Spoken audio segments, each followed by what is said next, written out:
इंदौर में काबुली चना traders association ने केंद्र सरकार के काबुली चना को स्टॉक सीमा के दायरे में लाने का विरोध किया है। काबुली चना ट्रेडर्स एसोसिएशन ने केंद्रीय उपभोक्ता मामले के विभाग द्वारा 21 जून 2024 से काबुली चना पर लगाए गए भंडारण सीमा को हटाने का आग्रह किया है। आभार व्यक्त करना चाहूंगा कि आपने बहुमूल्य समय निकालकर यहाँ हमारी इस ज्वलंत मुद्रा पर सरकार एवं सभी वर्गों का ध्यानाकर्षण करने के लिए आप यहाँ पधारे। भारत सरकार द्वारा 21 जून 2024 को अन्य दलहनों के साथ काबुली चने के ऊपर भी स्टॉक सीमा लगाई जा चुकी है, जो 12 जुलाई से क्रियान्वित की जाएगी।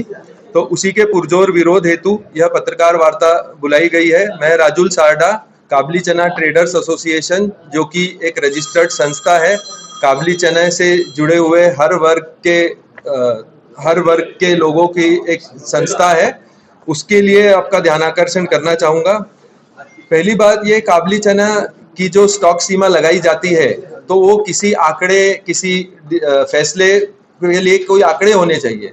सरकार काबुली चने का कोई अलग से आंकड़े संग्रहित नहीं करती है।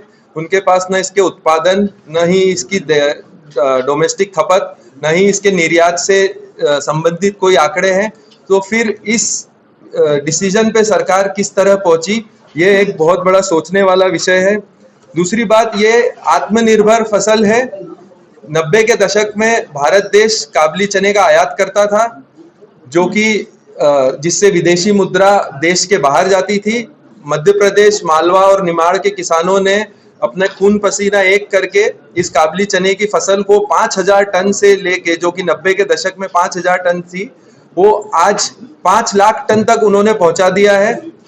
वह तभी संभव है जब किसानों को इसका उचित मूल्य मिला हो, और किसानों ने इसे डॉलर चने के नाम से संबोधित किया है, क्योंकि इससे विदेशी डॉलर भारत देश में आता है और किसानों का इसमें रुचि है इस उपज को का और उत्पादन करने के लिए। आपके संगठन ने सरकार तक बात पहुंचाई है? हमने हर संभव प्रयास किया है। हमने माननीय कैलाश विजयवर्गीय जी, हमने माननीय कृषि मंत्री श्री शिवराज सिंह जी, हमने गोविंद सिंह राजपूत जी और मध्य प्रदेश के कृषि मंत्री कंसासा जी, उन सभी को ज्ञापन दिया है।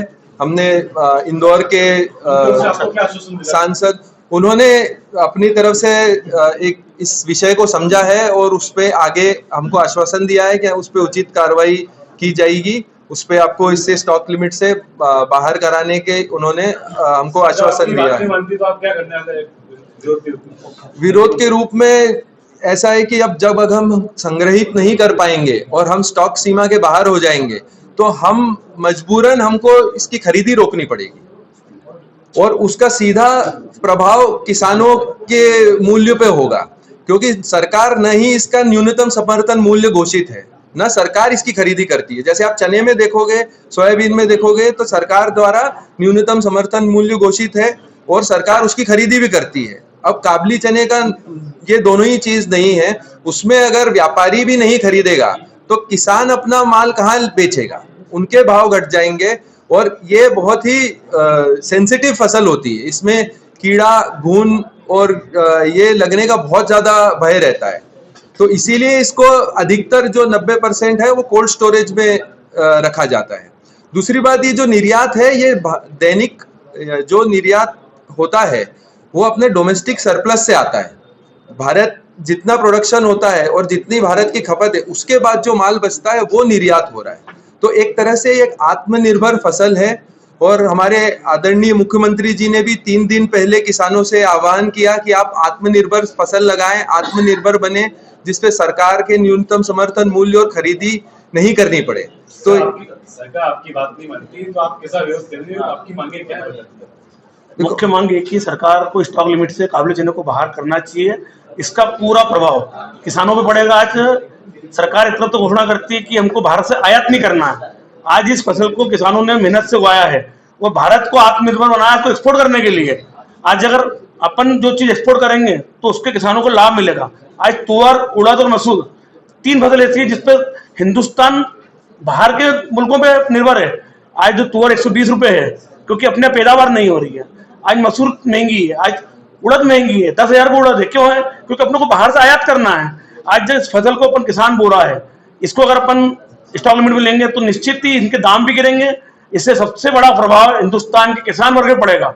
जो किसान को अपन इतना बोलते हैं किसानों को आत्मनिर्भर बनाना है, एमएसपी का 1.5 गुना देना है, वो सब बातें इसमें विलोपित हो रही है।